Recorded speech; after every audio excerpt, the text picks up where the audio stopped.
Tout à fait. On va enchaîner, Catherine, oui, avec de la course d'orientation. Oui. À quelques semaines, ça démarre le 29 juin. C'est les championnats du monde junior de course d'orientation en République tchèque.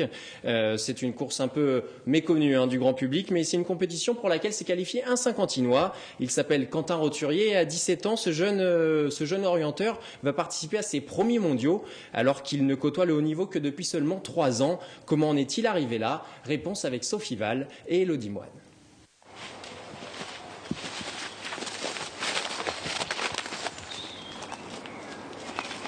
À peine savait-il lire que Quentin Roturier suivait les traces de ses frères dans les courses d'orientation. À travers bois, sur les collines ou dans les chemins, le Saint-Quentinois semble dans son élément, comme s'il en connaissait chaque recoin. Ça arrive régulièrement et même maintenant, et ça arrive moins souvent maintenant, mais c'est toujours assez frustrant en fait de se retrouver quelque part et de ne plus savoir du tout où on est. Donc en fait, il faut arriver à prendre chaque élément du terrain, une colline, un trou, un chemin pour le replacer sur la carte et savoir exactement où on est à tout moment. Et on a aussi la boussole qui aide pas mal dans ces cas de figure. Quentin ne s'entraîne sérieusement que depuis l'âge de 14 ans par dose d'une session physique et de technique d'orientation par semaine. Et dès sa première saison, il intègre le groupe France moins de 18 ans. À 17 ans, il totalise déjà 12 podiums nationaux et 6 titres de champion de France. Mais le dernier reste le plus marquant. Pour quelques secondes, il devance son grand frère Maxime. Moi, ma plus grande fierté, c'est vrai, c'est de les voir après la course tous les deux courir ensemble, récupérer et analyser leur course et comparer pourquoi l'un était devant et pourquoi l'autre était derrière sans aucune rivalité. Après 2 championnats d'Europe, le Saint-Quentinois saisit sa chance lors du dernier rassemblement de l'équipe de France en vue des mondiaux. Il y a quelques semaines, c'est un partenaire d'entraînement qui lui apprend sa sélection par SMS. C'est de la joie, vraiment beaucoup de joie parce que c'est une préparation longue en fait, parce que entre fin octobre et début avril, on n'a aucune course, on n'a que des entraînements, on n'a aucune course nationale. Donc on a des week-ends où on se retrouve tous ensemble, on voit un peu, mais pas forcément dans les mêmes conditions qu'une compétition, et on déboule un peu sur les sélections sans savoir trop où on en est.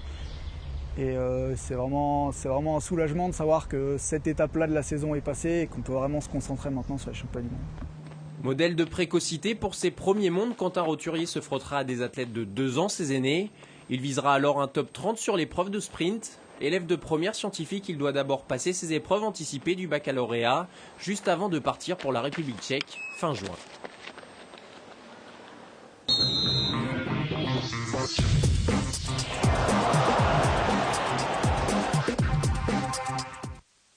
En baseball, ce week-end, la 9e journée de Division 2 avait lieu. Les Cougars de Montigny recevaient les Panthères de Pessac au complexe sportif Jean Maréchal. Les joueurs d'Arnaud Faux se sont facilement imposés 15-4 le matin, puis 13-3 dans le deuxième match. De quoi se mettre en confiance à une journée de la fin de la saison régulière et à l'approche des playoffs. Du football. Oui, le club de football de Voisins-le-Bretonneux accueillait ce week-end la 16e édition de son traditionnel tournoi international jeune. Au total, plus de 480 enfants originaires notamment de la Réunion, de la Pologne, se sont affrontés. Une compétition réservée aux jeunes de 12 et 13 ans. Chez les U12, Rueil-Malmaison s'est imposé. Et chez les U13, Voisins-le-Bretonneux a remporté le titre à domicile. Voilà, Cocorico. Et quelques infos sport pour continuer. En athlétisme, nouveau meeting régional il y a quelques jours pour les athlètes cadets et les juniors. Une trentaine d'athlètes yvelinois s'étaient donné rendez-vous à Taverny. Sur 100 mètres, le jeune espoir de l'entente athlétique de 50 ans en Yvelines, Babacar Diop, que vous voyez à l'image, s'est imposé en 10 secondes 82. A priori, une performance qui pourrait paraître tout à fait classique, sauf que lorsque l'on compare les performances de l'élève de Philippe Lefebvre à celle de Christophe Lemaître, le champion de France du 100 mètres, au même âge, bien, le Saint-Quentinois est plus rapide. Christophe Lemaître courait alors en 10 secondes 96 centièmes. De bon augure pour la suite. Oui, c'est clair.